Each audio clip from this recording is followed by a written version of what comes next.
This video is on the Balaur Arms Nightly Arming Sword. Taking some specs, up close looks, and cutting with this new one from Balaur. Right, first impressions on this one for the Nightly Arming Sword from Balaur. First of all, it's a wood cord, leather bound scabbard. This is pretty much the identical blue to the handle, the wood cord leather wrapped handle. This one's gonna feature a chap, or sometimes referred to as a rain guard, and that's intended to protect the guard and also from other stuff just getting in there and potentially, you know, getting into the wood of the scabbard. That way it doesn't get all beat up and all that. I put the scabbard down. I have nothing bad to say about it at all. It draws in and out nicely. Didn't expect anything else from Balaur. These little notches or dimples that you see here are so you can run a sword belt or a sword frog and carry this one either for reenactments and cut testing and things like that. It's got a steel tip on it. I'm gonna set this down. We're looking at 9260 high carbon steel. This is double edged. It's got a fuller running through it to take out excess weight. The balance is really nice on this. It's a shorter guard. So whether this was being carried in a town or this is being carried for actual warfare, regardless, it's an arming sword. So you're gonna have that double edge.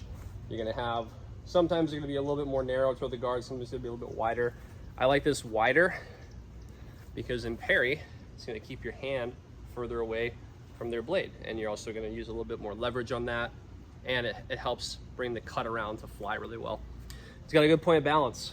Even looking at obviously you've got this reverse cut, but even looking at vertical cuts where these sweep all the way back around, or even little punch cuts where you're hammering that or bringing that into a cut thrust where you're digging that tip in and coming back out, it's got some good return on it. So for something that it looks this beefy, it moves a lot more agile than you would think. So that's without a shield.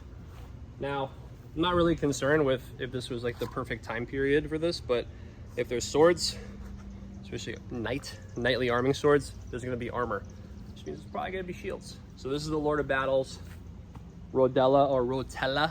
This is I think it's like a 24, 25 inch round shield, 25 and a half. But when you pair it with this, it's a beast.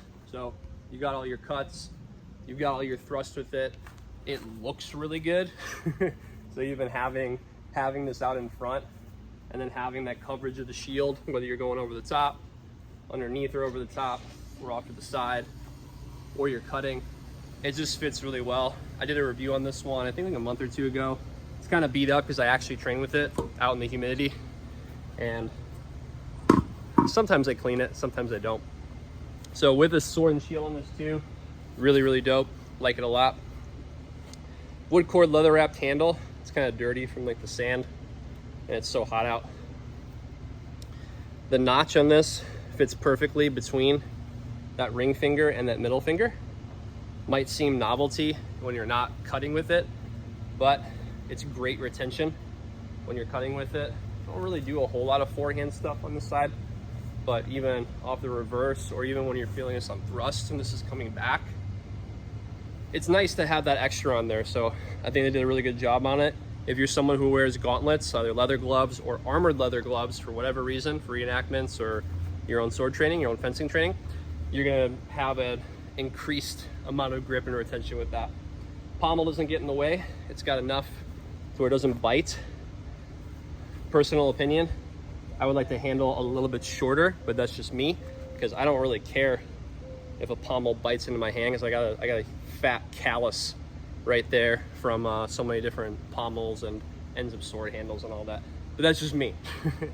So obviously thrust, transitioning through the different guards, up top, on the other side, whatever. It feels really good in hand. It's balanced really well for cut and for thrust. You're gonna see in the cut testing, this thing flies through tatami mats. It's easy to clean, it's sharp when you get it, and draws nicely back into the scabbard. Let's do some up close looks of this one in the scabbard and out of the scabbard. Overall length 36 7/16. Blade length 29 3/4 inches. Weight is 2 pounds 9 ounces. The edge is very sharp. The width is 67 millimeters. Blade thickness goes from 6.2 down to 2.4 millimeters. Pommel's peened. Point of balance is 4 1/4 inches from the guard with a grip length of 4 inches. Blade steel's a 9260 high carbon steel, manufactured by Balaur Arms. Let's go into the cut testing with the Balaur Arms Knightly Arming Sword.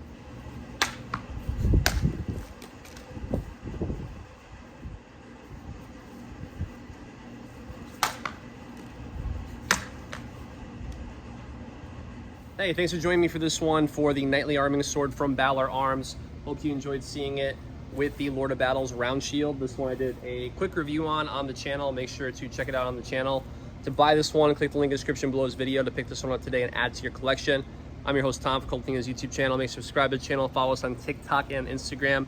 Comment below what you want to see for new reviews coming up into the coming months, and I'll see you in the next one.